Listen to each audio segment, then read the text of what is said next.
Hello student, তোমরা কেমন আছো? আশা করি তোমরা সকলেই ভালো আছো। প্রতাপ একাডেমি কোচিং পরিবারে তোমাদেরকে সকলকেই স্বাগত জানাই। তোমরা যারা ক্যালকাটা ইউনিভার্সিটির আন্ডারে ফার্স্ট সেমিস্টারে পড়াশোনা করছো, তোমাদের জন্য একেবারে আমি শেষ মুহূর্তে নিয়ে চলে এসেছি এডুকেশন এমডিসি অর্থাৎ এডুকেশন জেনারেলে সিসি ওয়ান পেপারে গুরুত্বপূর্ণ 2 মার্কস, 5 মার্কস ও 10 মার্কসের প্রশ্নগুলি। এই প্রশ্নগুলি তোমরা শেষ মুহূর্তের জন্য ভালো করে দেখে যাও। অবশ্যই তোমরা এডুকেশন জেনারেল বা এমডিসির সিসি ওয়ান পেপারটি নিয়ে চিন্তামুক্ত থাকবে। চলো বেশি দেরি করব না, তাহলে গুরুত্বপূর্ণ প্রশ্নগুলি আমরা দেখে নেব। প্রথমে তোমরা দেখে নাও প্রথম অধ্যায় থেকে গুরুত্বপূর্ণ 10 মার্কস ও 5 মার্কসের প্রশ্নগুলি। যে প্রশ্নগুলি অত্যন্ত গুরুত্বপূর্ণ, পরীক্ষায় আসার সম্ভাবনা প্রবল থেকে প্রবলতর রয়েছে। প্রথমে তোমরা প্রথম অধ্যায় থেকে গুরুত্বপূর্ণ 10 মার্কসের কয়েকটি প্রশ্ন তোমরা দেখে নাও। সংকীর্ণ অর্থে ও ব্যাপক অর্থে শিক্ষা কাকে বলে? এদের বৈশিষ্ট্যগুলি লেখো। সংকীর্ণ অর্থে শিক্ষা ও ব্যাপক অর্থে শিক্ষার মধ্যে পার্থক্য লেখো। শিক্ষার লক্ষ্য সম্পর্কে ডেলর কমিশনের গুরুত্ব আলোচনা করো। প্রয়োগবাদ বলতে কী বোঝো? প্রয়োগবাদের মূল নীতি ও লক্ষ্য এবং বৈশিষ্ট্যগুলি আলোচনা করো। প্রশ্নগুলি কিন্তু অত্যন্ত গুরুত্বপূর্ণ। পরবর্তী প্রশ্ন কি রয়েছে তোমরা দেখে নাও। শিক্ষা শব্দের অর্থ বোঝাও। শিক্ষার পরিধি সম্বন্ধে আলোচনা করো। প্রশ্নটি অনেক সময় ঘুরিয়ে আসতে পারে। আধুনিক ধারণা অনুযায়ী শিক্ষা বলতে কী বোঝো? শিক্ষার প্রকৃতি ও পরিধি সম্পর্কে আলোচনা করো। ডেলর কমিশনের মতে আধুনিক শিক্ষার লক্ষ্যগুলি আলোচনা করো। শিক্ষার গণতান্ত্রিক ও বৃত্তিমূলক লক্ষ্য বলতে কী বোঝো? শিক্ষার বৃত্তিমূলক ও গণতান্ত্রিক লক্ষ্যের ধারণা সম্পর্কে সংক্ষিপ্ত ধারণা দাও। প্রশ্নগুলি 10 মার্কসের জন্য খুবই গুরুত্বপূর্ণ প্রথম অধ্যায় থেকে। এবারে তোমরা দেখে নাও প্রথম অধ্যায় থেকে 5 মার্কসের জন্য মাত্র কয়েকটি প্রশ্ন। বৌদ্ধ দর্শনের মূল নীতিগুলি লেখো। প্রশ্নটি অনেক সময় ঘুরিয়ে আসতে পারে। বৌদ্ধ দর্শনের শিক্ষাগত তাৎপর্য কী বা বৌদ্ধ দর্শনের বৈশিষ্ট্যগুলি লেখো। ডেলর্স কমিশনের 4টি স্তম্ভ সম্পর্কে আলোচনা করো। এখানে তোমরা কর্মের জন্য শিক্ষা, একত্রে বসবাসের জন্য শিক্ষা, প্রকৃত মানুষ হওয়ার শিক্ষা দেখে রাখবে। শিক্ষার ব্যক্তিতান্ত্রিক লক্ষ্য বলতে কী বোঝায়? এর লক্ষ্যগুলি আলোচনা করো। পরবর্তী প্রশ্ন, শিক্ষার সমাজতান্ত্রিক লক্ষ্য বলতে কী বোঝায়? এর লক্ষ্যগুলি আলোচনা করো। প্রকৃতিবাদ বলতে কী বোঝো? প্রকৃতিবাদ অনুযায়ী শিক্ষার যে কোনো 3টি লক্ষ্য লেখো। শিক্ষার উপাদান সমূহ কি?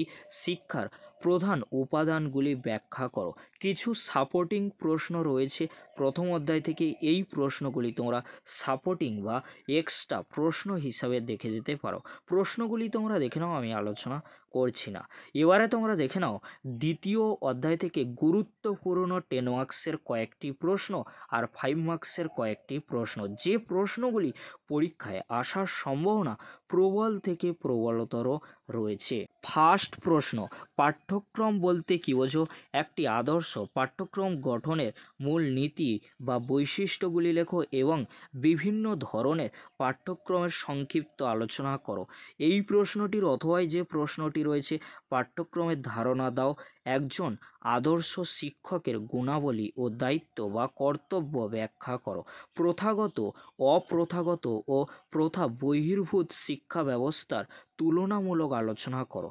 শিক্ষার্থীর ওপর বংশগতি ও পরিবেশের প্রভাব আলোচনা করো। এই প্রশ্নগুলি 10 মার্কসের জন্য খুবই গুরুত্বপূর্ণ দ্বিতীয় অধ্যায় থেকে।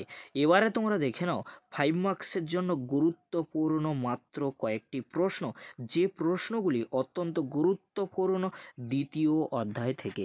আধুনিক পাঠ্যক্রমের 5টি বৈশিষ্ট্য লেখো। প্রশ্নটি অনেক সময় ঘুরিয়ে আসতে পারে। পাঠ্যক্রমের আধুনিক ধারণা সম্পর্কে আলোচনা করো। সহ পাঠ্যক্রমিক কার্যাবলীর শিক্ষাগত গুরুত্ব লেখো। প্রথাগত শিক্ষার বৈশিষ্ট্যগুলি লেখো। সহ পাঠ্যক্রমিক কার্যাবলীর উদ্দেশ্যগুলি কী কী? এবারে তোমরা দেখে নাও দ্বিতীয় অধ্যায় থেকে মাত্র 2টি এক্সট্রা প্রশ্ন রাখা হয়েছে। এই 2টি প্রশ্ন তোমরা এক্সট্রা বা সাপোর্টিং প্রশ্ন হিসেবে দেখে যেতে পারো। প্রথাগত ও অপ্রথাগত এবং প্রথা বহির্ভূত শিক্ষা ব্যবস্থার বৈশিষ্ট্য আলোচনা করো। সুশিক্ষকের কাজগুলি লেখো। এবারে তোমরা দেখে নাও তৃতীয় অধ্যায় থেকে গুরুত্ব গুরুত্বপূর্ণ 10 মার্কসের কয়েকটি প্রশ্ন। ফার্স্ট প্রশ্ন, কিন্ডারগার্টেন ও মন্তেসরি শিক্ষা পদ্ধতির পার্থক্য লেখো। প্রশ্নটি অনেক সময় ঘুরিয়ে আসতে পারে। এদের মধ্যে প্রভেদ আলোচনা করো। প্রকল্প বা প্রজেক্ট পদ্ধতি কি? এই পদ্ধতির বিভিন্ন স্তর বা পর্যায়গুলি আলোচনা করো। শিক্ষায় এই পদ্ধতির গুরুত্ব লেখো। নেক্সট প্রশ্ন কি রয়েছে, মন্তেসরি শিক্ষা ব্যবস্থার প্রধান বৈশিষ্ট্যগুলি আলোচনা করো। এই পদ্ধতির সুবিধা ও অসুবিধাগুলি লেখো। এই যে প্রশ্নগুলি বললাম, প্রশ্নগুলি 10 মার্কসের জন্য খুবই গুরুত্বপূর্ণ, অবশ্যই তোমরা ভালো করে রেডি করবে। এবারে তোমরা দেখে নাও 5 মার্কসের জন্য গুরুত্বপূর্ণ কয়েকটি প্রশ্ন তৃতীয় অধ্যায় থেকে। যে প্রশ্নগুলি অত্যন্ত গুরুত্বপূর্ণ রয়েছে তৃতীয় অধ্যায় থেকে। ফার্স্ট প্রশ্ন, প্রকল্প বা প্রজেক্ট পদ্ধতির 4টি গুণাবলী লেখো। প্রকল্প বা প্রজেক্টের বৈশিষ্ট্যগুলি আলোচনা করো। শিশু কেন্দ্রিক শিক্ষা বলতে কী বোঝায়? শিশু কেন্দ্রিক শিক্ষার জনক কে? পরবর্তী প্রশ্ন, শিশু কেন্দ্রিক শিক্ষার বৈশিষ্ট্য লেখো। মন্তেসরি শিক্ষা ব্যবস্থার বৈশিষ্ট্য লেখো। কিন্ডারগার্টেন শিক্ষা ব্যবস্থার বৈশিষ্ট্য লেখো। এবারে তোমরা দেখে নাও তৃতীয় অধ্যায় থেকে 3টি এক্সট্রা প্রশ্ন রাখা হয়েছে। অবশ্যই তোমরা এই প্রশ্নগুলি প্রথম অধ্যায়, দ্বিতীয় অধ্যায়, তৃতীয় অধ্যায় থেকে 5 মার্কসের জন্য, 10 মার্কসের জন্য ভালো করে দেখে যাও। অবশ্যই তোমরা এখান থেকে সমস্ত 5 মার্কসের প্রশ্ন, 10 মার্কসের প্রশ্নগুলি পরীক্ষায় কমন পেয়ে যাবে। এবারে তোমরা দেখে নাও প্রথম অধ্যায়, দ্বিতীয় অধ্যায়, তৃতীয় অধ্যায় মিলিয়ে একসাথে গুরুত্বপূর্ণ 2 মার্কসের প্রশ্নগুলি তোমরা দেখে নাও। এডুকেয়ার শব্দটির অর্থ কী? যোগ দর্শনের প্রবক্তা কে? বংশগতি কি? যে কোনো 2 প্রকার সহ পাঠ্যক্রমিক কার্যাবলীর উদাহরণ দাও। নেক্সট প্রশ্ন, শিশুর বিকাশে পরিবেশের যে কোনো 2টি প্রভাব লেখো। শিশু কেন্দ্রিক শিক্ষার জনককে, প্রজেক্ট পদ্ধতির পর্যায়গুলি উল্লেখ করো। শিশু কেন্দ্রিক শিক্ষা কী? পরবর্তী প্রশ্ন, শিক্ষাক্ষেত্রে খেলার 2টি প্রয়োজনীয়তা লেখো। খেলাভিত্তিক শিক্ষা কী? সুশিক্ষকের 2টি কাজ লেখো। সহ পাঠ্যক্রমিক কার্যাবলীর যে কোনো 2টি গুরুত্ব লেখো। প্রথা বহির্ভূত শিক্ষার 2টি বৈশিষ্ট্য লেখো। 2জন প্রয়োগবাদী দার্শনিকের নাম লেখো। সংকীর্ণ অর্থে শিক্ষা বলতে কী বোঝো?